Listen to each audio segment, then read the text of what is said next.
Good evening, London. Allow me first to apologize for this interruption. I too, like many of you, appreciate the comforts of everyday routine, the security of the familiar, the tranquility of repetition. I enjoy them as much as any bloke. But in the spirit of commemoration, whereby those events of the past, usually associated with some awful, bloody struggle, I thought we might mark this November the 5th, a day that is sadly no longer remembered, by taking some time out of our daily lives to sit down and have a little chat. There are, of course, those who do not want us to speak.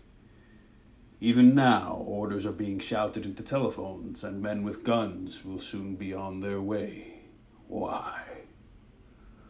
Because while the truncheon may be used in lieu of conversation, words will always retain their power. Words offer the means to meaning, and for those who will listen, the enunciation of truth.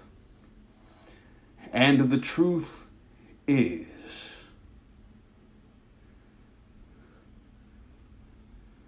there's something terribly wrong with this country, isn't there? Cruelty and injustice, intolerance and oppression. And where areas once you thought to think and speak as you saw fit, you now have systems of surveillance coercing your conformity and soliciting your submission. How did this happen? Who's to blame?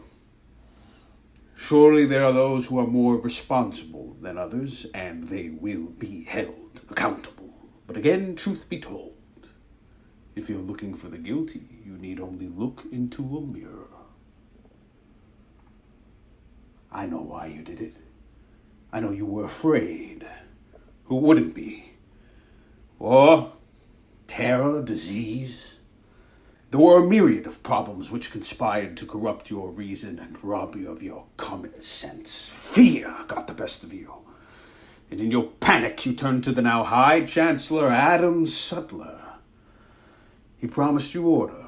He promised you peace. And all he demanded in return was your silent, obedient consent. Last night, I sought to end that silence.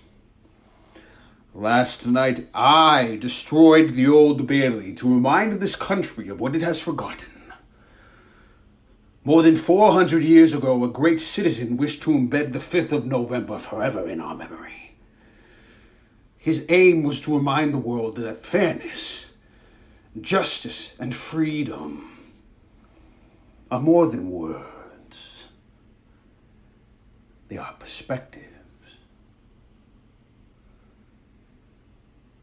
So if you've seen nothing, if the crimes of this government remain unknown to you, then I suggest you allow the 5th of November to pass unmarked.